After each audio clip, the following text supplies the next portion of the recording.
علیکم ناظرین، میں ہوں آپ کی میزبان مونا خان آپ کے شو ریل پاکستانی کے ساتھ. اور آج کے ہمارے ریل پاکستانی میں جو مہمان ہیں وہ کافی خاص ہیں کیونکہ ان کا جو تعلق ہے وہ وکالت سے ہے. بڑے خاص اس لیے بھی ہیں کہ بہت بریو ہیں ماشاءاللہ سے. 30 سال سے تو زائد عرصہ جو ہے اسی پروفیشن سے وابستہ ہیں اور یہ ایس ایم لاء کالج کے پرنسپل بھی ہیں اور سپریم بار ایسوسی ایشن کے وہ وائس پریزیڈنٹ بھی رہ چکے ہیں. اور جب ہم وکالت کی بات کرتے ہیں تو آپ سمجھ جائیں کہ کتنا مشکل کام ہوتا ہے. اور آپ سوچیں کہ 30 سال سے زائد عرصے میں اگر انہوں نے وکالت کی ہے تو کس کس طرح کے کیسز کیے ہوں گے اور کن کن لوگوں کو انصاف دیا ہوگا. تو آج کے ہمارے ریل پاکستانی فرید احمد دایو صاحب ہمارے ساتھ موجود ہیں. السلام علیکم سر، کیسے ہیں آپ؟ مہربانی الحمدللہ. سر ٹھیک ہے. ایک کافی بڑا عرصہ آپ نے وکالت کو دیا ہے اور کئی کیسز لڑے جیتے ہیں آپ نے ماشاءاللہ سے. اور تبھی ماشاءاللہ سے ایس ایم لاء کالج کے پرنسپل بھی ہیں. اللہ تعالیٰ نے آپ کو اتنی عزت اور مرتبہ دیا ہے اور یہ وہ کالج ہے جو دنیا بھر میں جانا جاتا ہے ماشاءاللہ سے. آپ اسی طرح کے پھر وکیل خود بھی ہیں اور اس طرح سے اور بھی آنے والے بچوں کو اس فیلڈ کے لیے تیار کر رہے ہیں. تو کیا کہنا چاہیں گے آپ؟ میں عرض کرتا ہوں کہ میں تقریباً کوئی اس وقت میرے جو مختلف جرنلز میں اس میں میرے 56 کے قریب رپورٹڈ کیسز ہیں جو کہ میں سمجھتا ہوں بہت کم ہوتے ہیں. مطلب آپ سمجھ لیجئے کہ آپ 100 کیس چلائیں گے تو اس میں سے مشکل سے ایک رپورٹ جا کے کیس ہوتا ہے. تو اس وقت میرے خیال میں 56 کے قریب رپورٹڈ کیسز ہیں. اور ایس ایم لاء کالج میں تقریباً کوئی 20 سال سے کنٹینیوسلی پڑھا رہا ہوں. اور میں واحد آدمی ہوں کہ بخار کی صورت میں بھی میں ایس ایم لاء کالج میں لیکچر دینے چاہتا تھا کیونکہ میں پڑھانے سے سچی بات یہ ہے کہ بہت شوق ہے مجھے. اور میں اس کو سمجھتا ہوں کہ یہ عبادت ہے کہ اللہ نے آپ کو جو ایک ہنر دیا ہوا ہے، جو ایک آپ کو ایکسپیرنس ہے، وہ آپ اپنے پاکستان کے بچوں میں شیئر کریں اور ان کو آپ وہی ایکسپیرنس جو ہے نا شیئر کریں. تو میں 20 سال سے وہاں پڑھا تھا. ظاہر سی بات ہے کہ آپ ایک ایکسپیرینس وکیل ہیں، جانتے ہیں کہ کس طرح کی چیزیں چیلنجز کا سامنا کرنا ہوتا ہے. کیونکہ آپ کو پتہ ہے نا ینگسٹرز ہوتے ہیں وہ کہتے ہیں کہ آج ہم نے پڑھا اور کل جو ہے وکیل بن گئے اور فوراً سے کیسز جیتنا شروع ہو جائیں گے اور بھائی اور بھی بہت سارے معاملات ہوتے ہیں. تو آپ کس طرح سے دیکھتے ہیں ان ساری چیزیں؟ پہلے جو ہے نا لیگل پروفیشن میں لوگ بہت کم آتے تھے. مطلب فیمیل تو بہت نہ ہونے کے برابر ہوتی تھی. اب اتنی ہماری کنٹری ایڈوانس آگے جا چکی ہے اور لوگوں کو پتہ پڑا ہے کہ اگر دیکھیں آج کل کے ٹائم پہ اگر کوئی نوکری ملتی ہے تو کتنی 50,000 60,000 تنخواہ ہوگی، اس سے تو گزارا نہیں ہوتا. لیکن اگر ایک اچھا سا وکیل بن جاتا ہے تو لاکھوں روپے ارن کر سکتا ہے.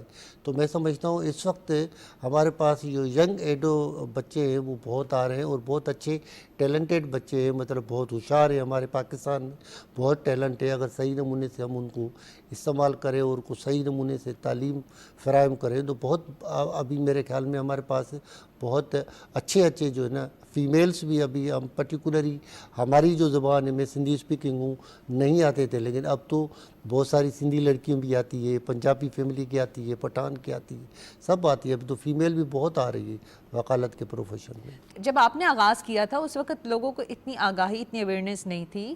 اور جس سے ابھی کہا کہ لوگوں کو پتہ ہے یار یہ پروفیشن ایسا ہے جہاں سے آپ کی فائنینشیل سٹیبلٹی بھی ہے، عزت بھی ہے، لوگوں کے مسئلے بھی حل ہو جاتے ہیں. تو اس وقت آپ کی ذہن میں کیا سوچ تھی؟ میں آپ کو آج سچی بات بتا دیتا ہوں کہ میرا یہاں اس پروفیشن میں آنا میری قسمت ہے. وہ آپ مجھ سے پوچھیں گی کہ کیسے. میں نے جب 1983 میں میٹرک پاس کر کے میں انٹر میں آیا شکارپور سٹی میں، تو میں چاہ رہا تھا کہ مجھے صوبہ والی کالج جو ہے نا C and S college, again I would say کہ وہ بھی ایک بہت مشہور کالج ہے کہ پاکستان سے بننے سے پہلے 2 کالجز ہوتی تھی. ایک سی اینڈ ایس کالج شکارپور کی اور دوسری کراچی میں ہوتی تھی. تو اس میں مجھے ایڈمیشن نہیں ملا، سیٹس کم ہو گئی، میں دیر سے پہنچا. تو مجھے ایوننگ کالج میں ایڈمیشن ملا.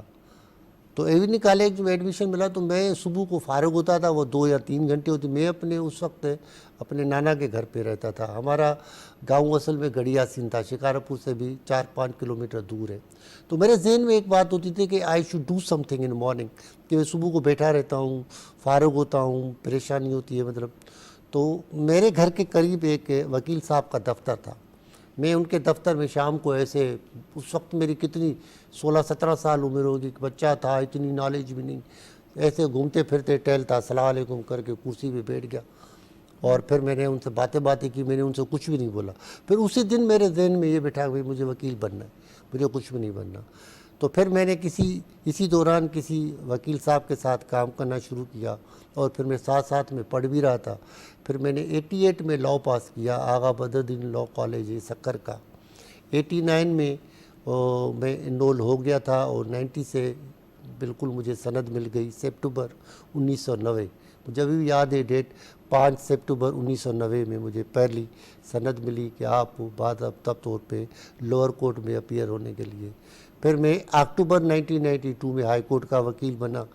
پھر میں نومبر 2009 میں سپریم کورٹ آف پاکستان کا وکیل بنا، اور ان کے علاوہ پھر میں بار کی پولیٹکس بھی کرتا رہتا ہوں۔ 2018 میں سپریم کورٹ بار کا وائس پریزیڈنٹ بنا صوبہ سنسا۔ اس سے پہلے بھی میں ایگزیکٹو کمیٹی کا ممبر 2013 میں رہ چکا تھا۔